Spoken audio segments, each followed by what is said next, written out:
Esdras, chapitre 1. La première année de Cyrus, roi de Perse, afin que s'accomplît la parole de l'Éternel prononcée par la bouche de Jérémie, l'Éternel réveilla l'esprit de Cyrus, roi de Perse, qui fit faire de vive voix et par écrit cette publication dans tout son royaume.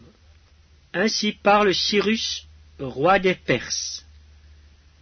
L'Éternel, le Dieu des cieux, m'a donné tous les royaumes de la terre, et il m'a commandé de lui bâtir une maison à Jérusalem en Juda. Qui d'entre vous est de son peuple?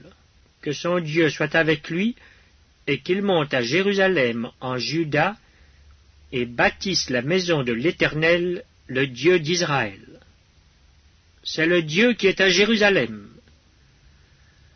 Dans tout lieu où séjournent des restes du peuple de l'Éternel, les gens du lieu leur donneront de l'argent, de l'or, des effets et du bétail, avec des offrandes volontaires pour la maison du Dieu qui est à Jérusalem.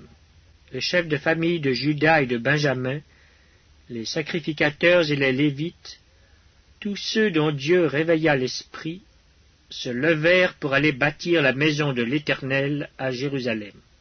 Tous leurs alentours leur donnèrent des objets d'argent, de l'or, des effets, du bétail et des choses précieuses, outre toutes les offrandes volontaires.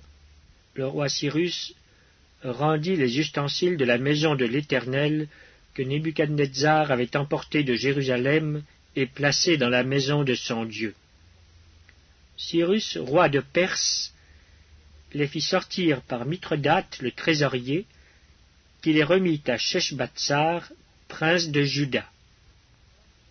En voici le nombre: 30 bassins d'or, 1000 bassins d'argent, 29 couteaux, 30 coupes d'or, 410 coupes d'argent de second ordre, 1000 autres ustensiles.